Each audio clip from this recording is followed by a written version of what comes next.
Good morning, my dear students, teachers, and parents. I am always praying for your best career and good health. मेरे प्यारे बच्चों, मैंने आपको पहले भी बताया था कि मैं अपने एक्सपीरियंस और नॉलेज के हिसाब से जितना हो सकता है बच्चों को शेयर करता रहता हूँ। और ये जो है मैंने एक वॉलंटरी चैनल बच्चों के कहने पे ही बनाया है। तो इसलिए ये एक channel of the student, by the student और फॉर द स्टूडेंट है। हम आपस में बात करते हैं, पेरेंट्स से बात करते हैं, तो उनकी बातें और जो बाकी स्टेक होल्डर हैं उनकी बातें सुन के उनकी इनपुट पर ही मैं आपको जो है अपने वीडियो के थ्रू बताता रहता हूँ और गाइड करता रहता हूँ। और इसलिए ये बात मैं पहले ये बताना चाहूँगा कि अगर किसी बच्चे को अगर कोई किसी किस्म की ग्रीवेंसीज होती है तो वो ऑनलाइन ग्रीवेंसीज भेज सकता है, या फिर जैसे जेके एडमिशन 2021@AICT-India.org, इसी तरह 20 वाला 19 वाला अपने अपने सेशन में भी मेल करता रहता है। यहाँ जो कॉन्टैक्ट नंबर दिए हैं www.aict-india.org वेबसाइट पे, उन पे भी वो उनको बात कर सकता है। लेकिन मेरा जो है, मैं at the cost of my health and family round the clock, क्योंकि मैं ये मानता हूँ कि अगर आप हेवन में रहना चाहते हैं, अगर आप स्वर्ग और देखना चाहते हैं और जन्नत में रहना चाहते हैं, तो बच्चों के साथ रह के देखो और बच्चों की हेल्प करो।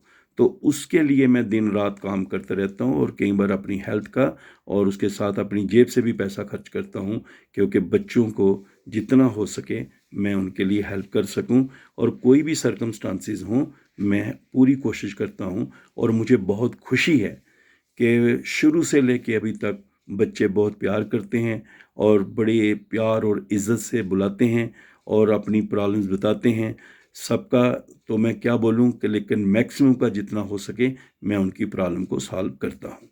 तो इसलिए आपको ये जो है, ये एक वॉलंटरी चैनल है, हम सारे बच्चे मिलके चलाते हैं। इवन पुराने बच्चों से भी हम पॉइंट्स पूछते हैं, पेरेंट्स के भी, बाकियों सबसे पॉइंट पूछ के हम इसको आगे ले जाते हैं और कोशिश करते हैं कि आपको सही इन्फॉर्मेशन दें, क्योंकि कई बार बच्चों को इधर उधर से ऐसी ही इन्फॉर्मेशन मिलती हैं जिनसे बच्चों को और स्ट्रेस और टेंशन बढ़ती है।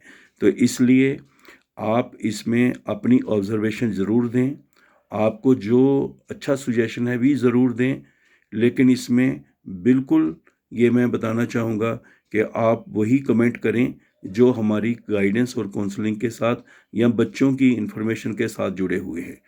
क्योंकि कई बच्चों, अगर कोई इधर उधर का ऐसे अपने कमेंट्स लिखता रहता है जिसका हमारा जैसे हम, अगर कोई कहता है कि कोई ऐसा एजेंट या कोई भी आदमी किसी प्रकार से इसमें एक्सप्लॉइटेशन कर रहा है, पैसे का है, तो ऐसे इंसान का और ऐसी किसी ऑर्गेनाइजेशन के बारे में आपको ज़रूर बताना चाहिए और with and facts and figures बताना चाहिए।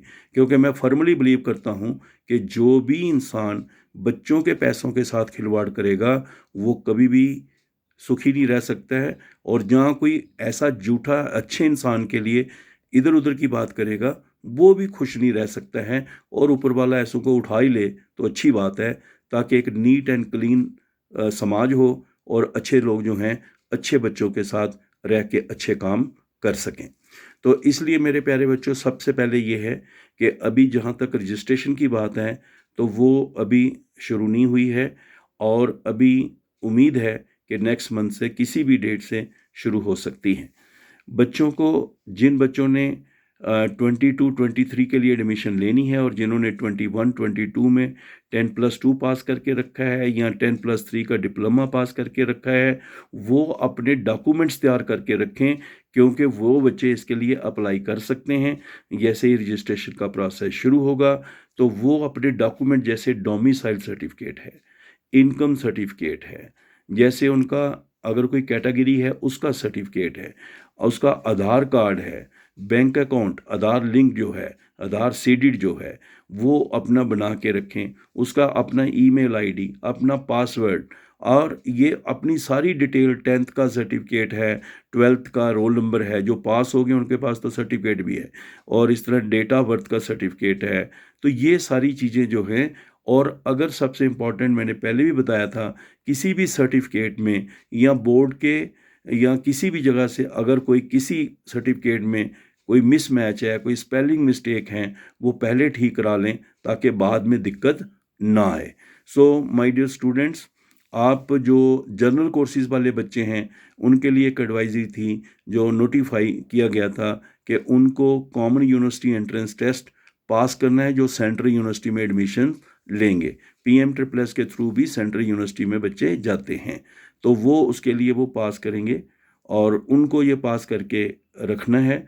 और अगर जिन्होंने अभी रजिस्ट्रेशन कर ली है, जुलाई में मंथ में उनके एग्ज़ाम होंगे, तो ये एक सबसे उनके लिए ज़रूरी बात है कि जिन बच्चों ने जनरल कोर्सेज़ का, और ये सेंट्रल यूनिवर्सिटी के साथ साथ बाकी यूनिवर्सिटीज़ को भी है कि कोई भी यूनिवर्सिटी इसके लिए कह सकती है, तो इसलिए सारे बच्चों को ये कहा गया है कि आप इस एग्ज़ाम को करके रखना। अगर आप PM++ के थ्रू एडमिशन लेते हैं वो भी, अगर अदरवाइज़ लेते हैं तो भी जहाँ ज़रूरत पड़े तो अगर किया होगा तो कहीं आपका साल जो है किसी प्रकार से रिस्क में नहीं पड़ेगा।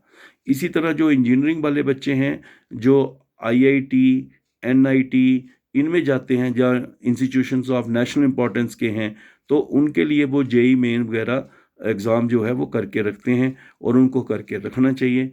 और उसका जैसे बच्चों को कहा गया है कि उसके लिए आप करके रखें और अपने लेवल पे वो एडमिशन लेते हैं और जिनका उनको स्कॉलरशिप मिलता है।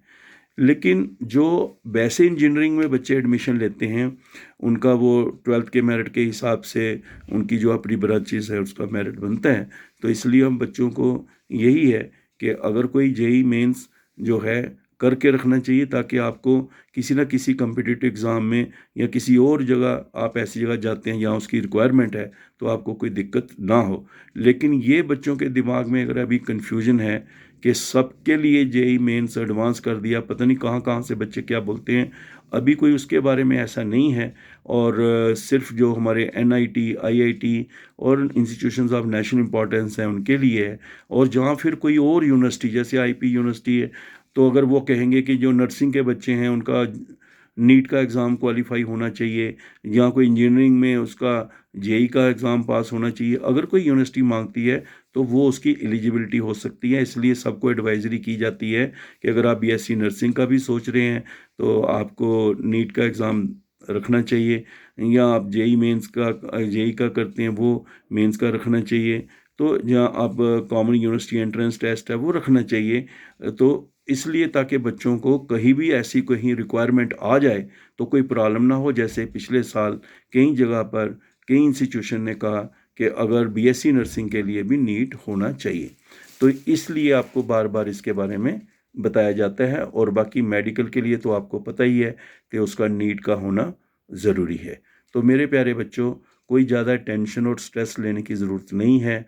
प्रोसेस उसके बारे में है, हम लगातार आपको उसके बारे में बताते रहेंगे हैं और बताते ही रहेंगे।